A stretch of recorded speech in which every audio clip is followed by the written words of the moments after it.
Okay, ladies, so we're going to try to move forward in the notes with a video. Some of this could be a little bit challenging, depending on your background, but hopefully what is really important will come through and make sense to you. Hopefully you've had a chance to read over the first portion of the notes that were given to you previously on the scientists and the structure of DNA. Now the scientists we will definitely review in class together to go over kind of what they did and how they did it. But the structure of DNA information I'm hoping is reviewed to you, and hopefully the web assignment kind of helped solidify that as well. If you want to use this picture here on this slide even to think about it, remember DNA is a twisted ladder. It's a double helix. It's made up of nucleotides, and each of those has three parts to it: a nitrogen base, a phosphate group, and a sugar. Those nitrogen bases can be four different types, like you see here: adenine, thymine, guanine, and cytosine. We usually just abbreviate those by their first letters, A, T, G, and C. And then remember Chargaff's rules, or the base pairing rules, which tell us that A always pairs with T. So like you see in this picture, green ones are always across from blue ones, and G always pairs with C. So yellow ones for this picture are always across from red ones. We also have another way of breaking that down, and that is to say that A and G have similar structure. So A and G from those previous notes are the purines, and C and T are the pyrimidines. But it's more important to remember those base pairing rules. Right? A always base pairs with T, and G always base pairs with C. Now, these notes cover what is really more important from Chapter 12, and that is how do we copy DNA and how do we use DNA. And those processes are actually going to be skills that I want you guys to be able to do by the end of this chapter, and I'll show you what I mean in this set of notes. And then the homework that you'll be doing with this will also give you some practice in doing those skills.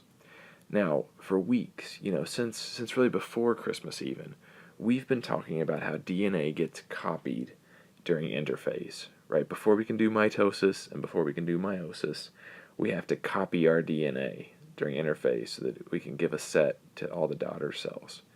The question that we now want to ask is, how does that copying take place? So at a molecular level, how does DNA copy itself? And the answer to that is a process called DNA replication. So the first portion of this will be about DNA replication, and then we're going to talk about two really important processes called transcription and translation that are involved when we try to use the DNA that you have.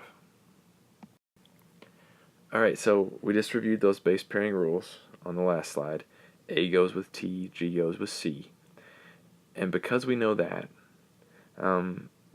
each strand of a double helix can actually tell us what the other strand is going to be, right? So that if we were to separate the two strands from each other, we could form a new copy by reading what's there. And we wouldn't make an identical copy of what is there in front of us, but we would make a complementary copy, meaning we would use our base pairing rules to construct a new strand. So for instance, let's say that this here in the picture is a strand of DNA that we have separated. So here's my original DNA strand. If I'm going to copy that, what I'm going to do is I'm going to make a new complementary strand. And that would be what this is over here. So then these two things could base pair together, like you're seeing here across the middle. Notice that these two things are not identical to each other, but they're sort of base pairing opposites, or complementary. Notice too that complementary here is spelled with an E in the middle. We're often probably more used to seeing complement with an I in the middle, which is like, hey, I like your shirt, or whatever. But this is complementary with an E in the middle, meaning the two sides complement each other. They go well together, like salt and pepper or cookies and milk. So on one side you've got an A, the complementary base would be T. One side T, complementary base A, one side G, complementary base C, and so on. So to replicate your DNA, it actually takes several steps. But what we do is we separate the two strands from each other. We separate our ladder, and then we use those complementary base pairing rules to create a new strand for each of the ones we started with. So, step one. Enzymes are going to come in and unwind or unzip the two strands of DNA by breaking the hydrogen bonds between their bases. This will give you something that looks a little bit like this up here. We untwist our helix, and then we break the rungs of that ladder, sort of unzipping it, if you can picture unzipping your coat that you've needed over the last few freezing cold days. The point where these strands unzip is called a replication fork, right? A fork in the road here, where now we've got opened up two strands of DNA. Now the second thing that happens is an enzyme that I want you to know the name of, called DNA polymerase. Comes in, moves along each single DNA strand, reads it as a template, right? Reads it as instructions, and adds new bases across from it with the use of the base pairing rules. It's like we saw in the last slide. If the old strand has an A, the new strand will get what? Hopefully you were thinking T. Right? Now DNA polymerase will also proofread itself. It makes sure that it doesn't make mistakes as it goes. So again, if we separate out strands, and our original strand has the sequence AATC, then DNA polymerase is going to make a new strand which will have the sequence TTAG. Now, last thing about this is that the copying of the strands actually happens in opposite directions and in multiple places, or multiple replication forks, all at once. Let's take a look at another picture. So, here is DNA replication. We open up the double helix here at a replication fork. So now we've got the two strands separated from each other. The original strand in each case here has a blue backbone to it, right, if you're looking in this area. And then DNA polymerase is an enzyme that walks along and adds or generates a new complementary strand. So that new complementary strand you'll see here has a red backbone to it. So we go from having one DNA strand, double-stranded DNA, to having two DNA strands that are double-stranded DNA. Now, that is very, very simplified compared to the real version and the version that my juniors and seniors get in their classes. But that's how you replicate your DNA or copy your DNA before you do cell division. The bigger question still remains, how do genes work? Right, we've been saying all year that you've got genetic material, you've got DNA, and it's these blueprints inside the nucleus that tell you this information and whatever. But what does that mean? How do we use that information? And the answer is proteins. So genes, which are made up of DNA, are the instructions on how to build a protein. And protein is the most essential building block of a living thing. Proteins are pretty much all of the structural pieces of your body. And they also do a lot of the jobs in your body, like your hormones, that kind of stuff. So like it says here, proteins determine your traits. You have a certain eye color because of proteins that are in your eyes, in the iris of your eyes. You have a certain hair color because of proteins that are found or not found in your hairs. You have a certain skin tone because of a presence or absence of certain proteins. And every other trait that we can identify in you relies upon proteins. So, DNA codes for proteins, and that's where you get your traits. Another way to say this, using the stuff from Mendel that we already learned, Punnett squares, right?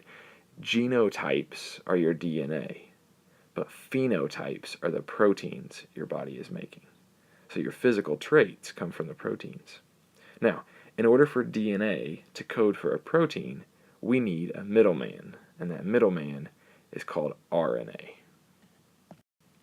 So RNA is the other nucleic acid, right? This stands for ribonucleic acid instead of deoxyribonucleic acid. So RNA is also made up of nucleotides. It's very similar to DNA, but there are just a couple of differences. Now, RNA is basically going to be an intermediate molecule, so we're going to go from DNA to an RNA copy and then to proteins as our ultimate goal. Now, you do want to know these three things. They're quite important. Right? There are a few differences when we look at DNA versus RNA. First thing is that RNA is single-stranded, like you see here. So it'll twist into a helix, but it's only half of the ladder. The second thing is that it contains a different sugar. The sugar in DNA was deoxyribose. The sugar in RNA is ribose. Then the third thing, right? RNA contains uracil as its nitrogen base, one of its nitrogen bases, instead of thymine. So whereas DNA is A's, C's, G's, and T's, RNA uses A's, C's, G's, and U's, like you see in this picture. So we got C, that's just like DNA, G is just like DNA, A is just like DNA, but then U replaces T when we talk about RNA. Now, RNA is essentially a functional copy of the information in DNA. So it's a copy. DNA can't leave the nucleus. We protect our DNA inside the nucleus at all times. But RNA can come out of the nucleus, and we can use it. Here's the best way you can think of this, right? When I make you guys some kind of assignment, a worksheet, or maybe we'll say a test, right? I don't give you the original copy of my test. I keep that in a binder in my office where it's safe. But what I give you is a photocopy of the test that you can complete and then turn in. That way, if you were to lose that somehow, or if this was a homework paper I made you a copy of, if you were to lose it, I could give you another copy. I would just go to my original, make a new photocopy, and give it to you. That's what the cell's doing here. The DNA information is being preserved and protected inside the nucleus. We can make as many RNA copies of it as we want. And so then those RNA copies can go out to the cell, they can be used. If we lose them, if we destroy them or anything like that, we can make more copies. Now, there are technically three types of RNA that you want to be familiar with. The first one is the type of RNA that I've been talking about just now, and we call it messenger RNA, or mRNA. This is a temporary copy of the information in DNA that carries that information out of the nucleus. So mRNA is kind of like the photocopy of DNA. The other types of RNA are a little bit different, but they have jobs that are also involved here. Transfer RNA, or tRNA, we'll bring back here in just a minute, it matches up to the mRNA and brings amino acids to a ribosome. Now, at this point, you're probably like, how is that related to anything? Well, remember that our goal is to turn DNA into proteins, and proteins are made of amino acids. So basically, in order to go from DNA to protein, we're going to have DNA, turn that into RNA, and then with the help of this tRNA molecule, turn that into a sequence of amino acids. So we'll come back to that in a minute. Now, the third kind of RNA is called ribosomal, or rRNA. This is actually just a structural thing, like you see here. The ribosome organelle that we learned about long ago is what helps us make proteins, as we learned, and the ribosome is a combination of protein and rRNA. So it's just a structural piece, and that's the last we'll really say about rRNA. It won't really matter after this point. Okay, so the first major process in going from DNA to protein is to go from DNA to RNA. And the way that we do that is the process of transcription. Now, when we do transcription, we take DNA, we separate the strands, and we use one of those template strands, those original DNA strands, to form an RNA copy called an RNA transcript. Now, I don't know how much you guys know about different words and stuff, but to transcribe, right, to do transcription, just means to basically copy over a message, but to maintain its language, to maintain it but just maybe change its format a little bit. So what I mean there is, let's say that right now you are writing down notes of things that I'm saying. Technically, you're doing transcription, right? You're taking the same message, the same communication that I'm saying to you, and you're changing it from a spoken word into a written word. There's a lot of people, you see a lot of this in medicine, right? Doctors, a lot of times, will just maybe read their reports about patients into a phone, like an answering service, and then someone will actually type that into notes that will then be inserted into your medical file. So if you ever heard a TV commercial or something for ITT Tech will train you to be a medical transcriptionist, that's what a medical transcriptionist is. That's a person who is going to listen to spoken files or notes on patients and then turn them into written ones. So here, we're maintaining the message of DNA. We're just slightly changing its format from DNA form to RNA form. Now, the enzyme you need to do this is called RNA polymerase. So we had DNA polymerase, which made new DNA. RNA polymerase makes new RNA. And it'll unzip the DNA helix, use one of the strands, and build a new strand of RNA. So this is a molecule that builds new RNA. Now, we also have areas called promoter sequences, which tell the polymerase where to start. So basically a promoter sequence in the DNA tells RNA polymerase when to start making RNA. And then once it starts, it's going to build a complementary RNA strand, following again those base pairing rules. But there's one big exception, and that is that in RNA, you might recall, we use U instead of T. So every time RNA polymerase finds an A, it's going to use U as its base pairing partner instead of T. So let's say that we have a DNA strand, kind of like we did this a minute ago, that's AATGCTC. Okay, and I'm going to ask you to convert that into an RNA strand. Remember, the way this works is to follow the base pairing rules to make something that is complementary. So, A, when we talk about RNA, partners with U. A partners with U. T still partners with A. G with C, C with G, T with A, C with G. So again, an RNA copy of DNA is not an identical copy. It is a complementary copy. And the important thing to remember is if there's an A in the DNA, you don't use T for RNA, you use U. Now here's a picture of transcription. Right? Transcription, again, separating the DNA double helix, using one of those DNA strands to form a complementary RNA with the help of this RNA polymerase enzyme. And this will take place inside the nucleus, and then this RNA can leave the nucleus. Now, believe it or not, your DNA has a lot of information that does not matter in it. So before an RNA strand actually leaves the nucleus and gets used by the cell, it has to be proofread, and we have to remove pieces that don't matter or are not necessary.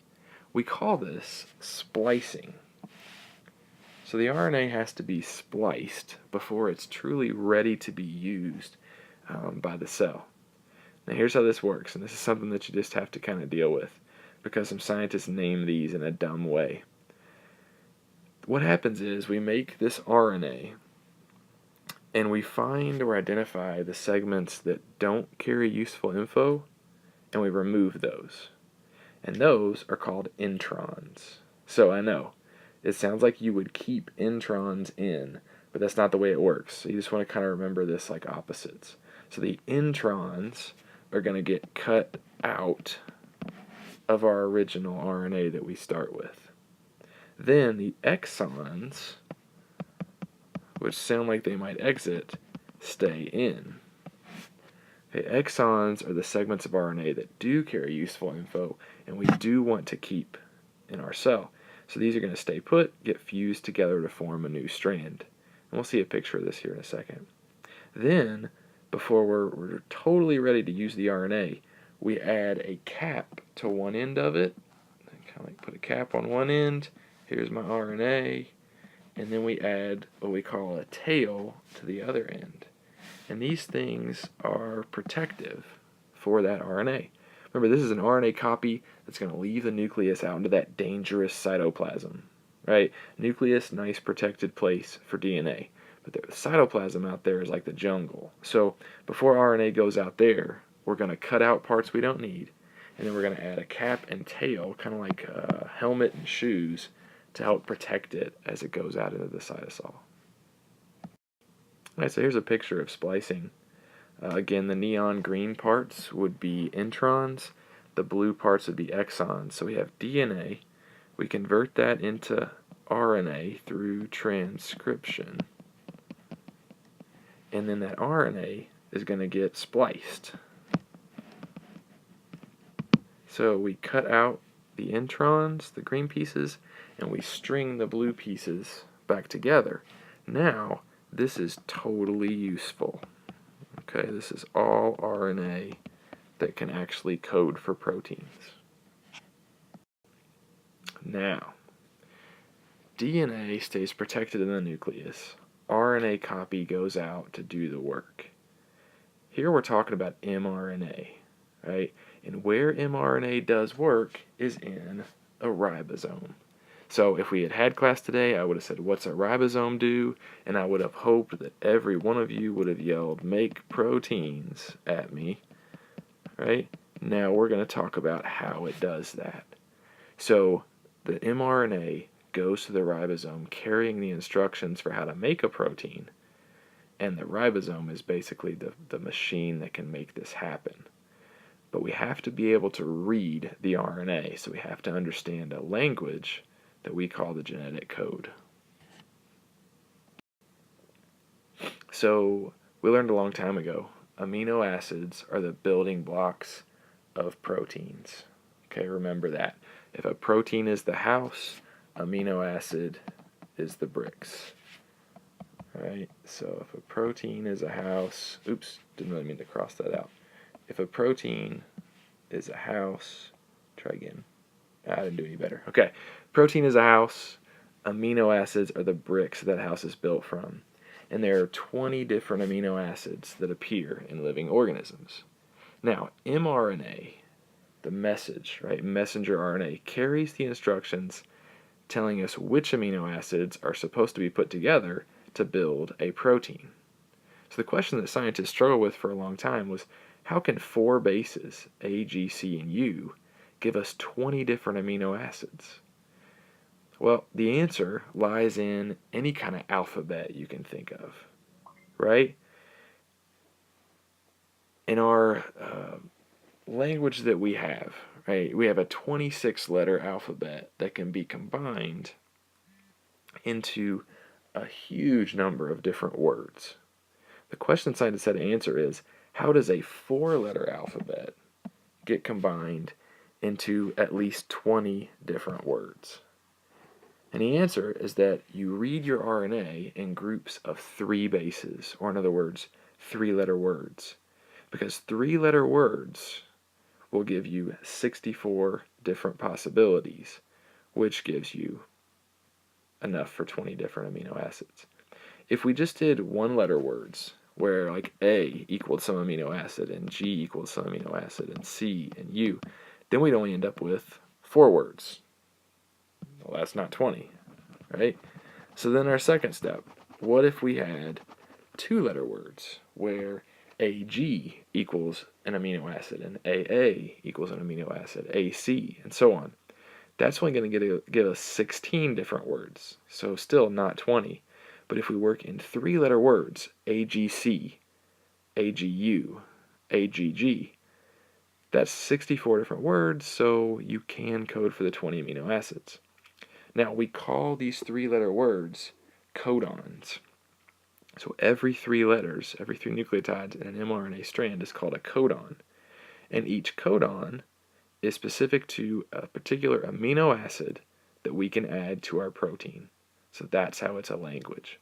Right? The codon tells us what amino acid to use to help build our protein.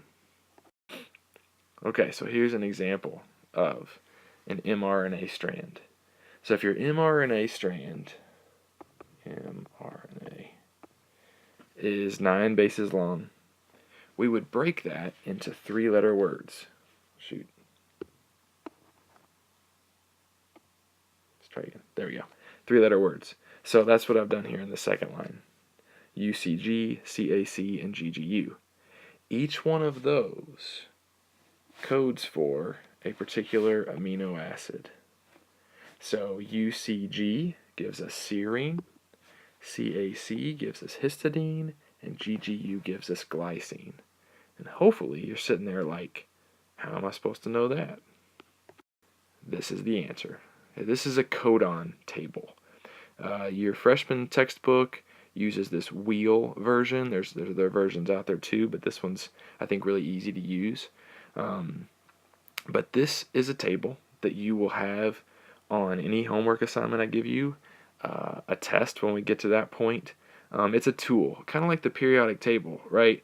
You weren't supposed to memorize that. I would give it to you if you need it. Same thing here. This is definitely not something to memorize, but it is something that you need to know how to use. And here's how it works. You're going to work from inside to outside with this. Okay, so if we have a 3-letter codon, on the last slide, I think one of them was UGC. That's 3 nucleotides. We can look at this table and interpret UGC by working from the inside to the outside. So we start at the innermost part, right? So if our code is UGC, we're going to start with U in the middle. Then the second level corresponds, here around this side, to our second base. So if we start with U, then we go to G. Then the third level out here corresponds with our third base. So again, if I've gone from UG to C, that means that cysteine is my amino acid. Now that I'm thinking of that, I don't think that was on the last slide, but that's okay. All right, so any code you have, you work from the inside to the outside, and it'll tell you what amino acid you have. Let's say you have GGU. You start in the middle here at G. You'd go to G on the second letter. Let me write that one too. So we'll use GGU. G to U gives us glycine. So GGU is glycine. Let's do another one. Let's say you've got AAC. Start in the middle at A. Go to A. Should write it down again. AAC. Go from A to C. Gives you asparagine. Pretty straightforward, but you got to know how to use it. So let's do a big practice problem. Let's say I give you the following DNA strand. AAG, TTC, GGT. Okay, first question. What would be the complementary RNA? So we'd use our base pairing rules, turn this into RNA. A gives you U, C, A, G, C, C, A. And the third piece of this question is, what would be my amino acids? Or what would be my protein? And this is where this codon table gets used. So, first one there is UUC. Let me see if I can get a new color here or something. Alright, so UUC, we're going to go UUC. It's going to give me phenylalanine. Then we've got AAG is our second base, so AAG going to give me lysine. And then my third codon here is CCA, so that's going to give me proline. So this is huge. If you can do what I just did down here, That's a big portion of the points in this chapter, both the homework points and the test points when we get to that. Now, because there are 64 different codon words, but only 20 amino acids, some of them have more than one matching codon. So, like you might have noticed maybe on that wheel a second ago, if I have, 3 different letters, they might actually code for the same exact thing when I get to the outside of that wheel. And we call that redundancy of the code, but it just works because there are 20 amino acids, but there are 64 words that we can use for those. Now we also have a couple of unique ones here. We've got one codon, AUG, which is known as the start codon. It codes for an amino acid, methionine, but it's also the start codon.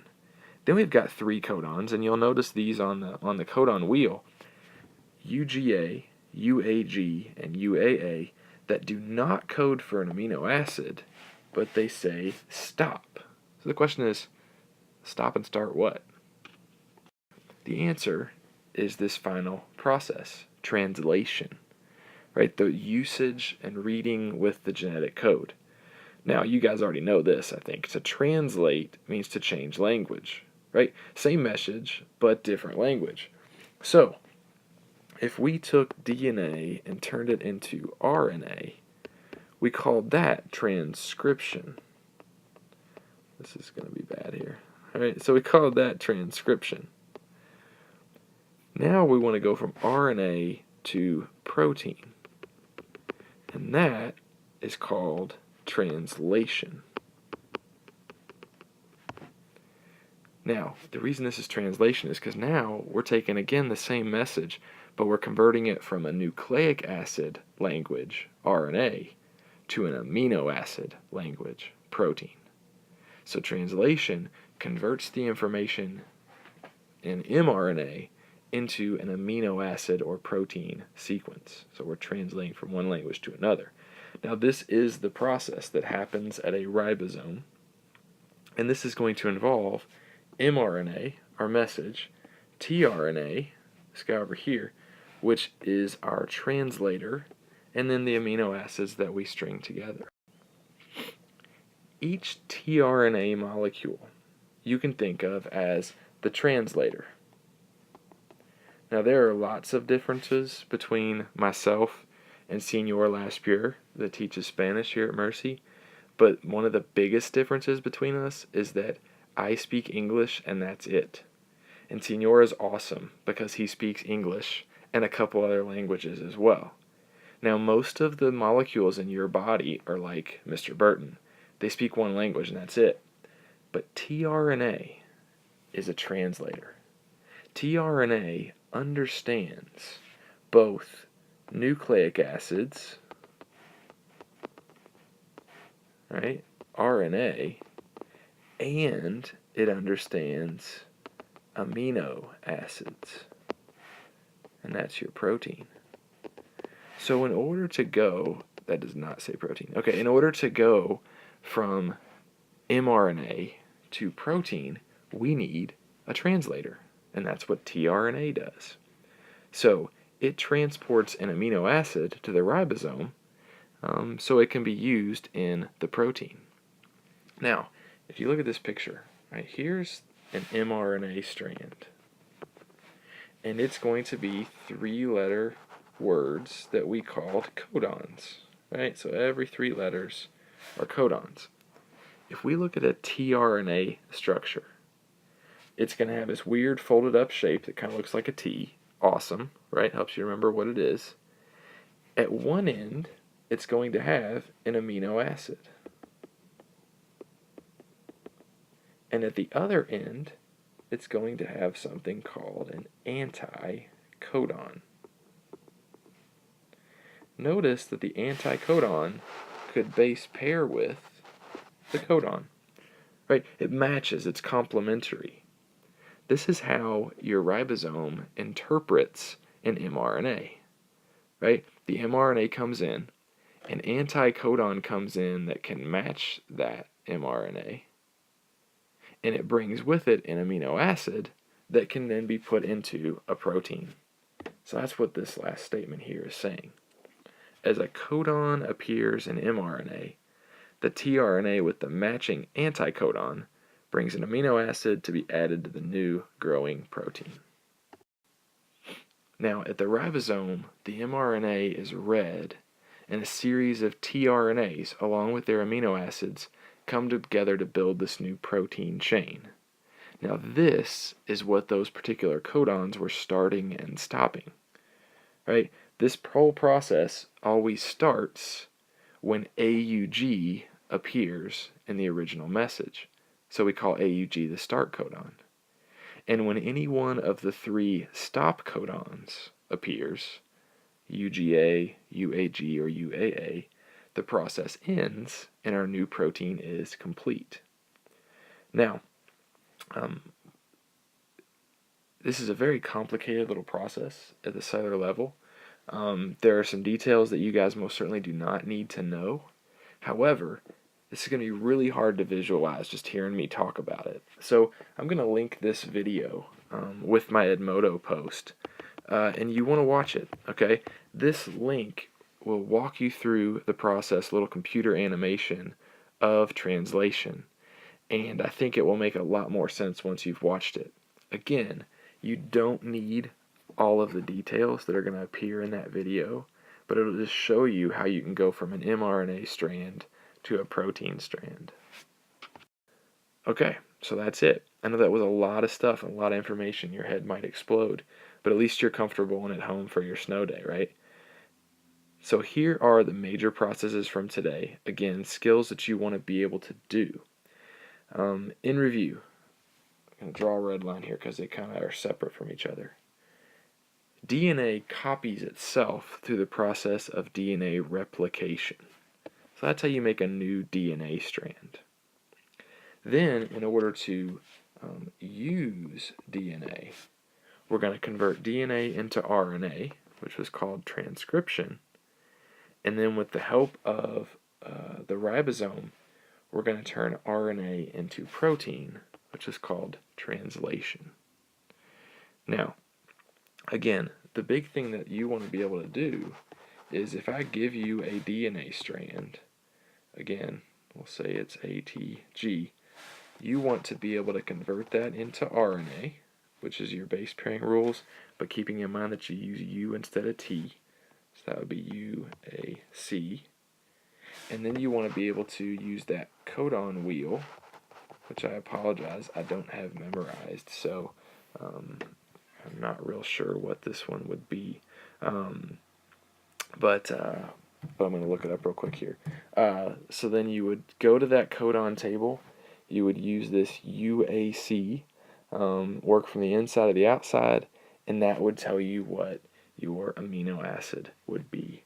So again, if I ask you to do that, I have to give you that codon table. Okay, this is long enough. Now your goal is to try to apply these ideas to a handout which will walk you through doing replication, so complementary DNA, transcription, and translation. Thanks for listening. Good luck.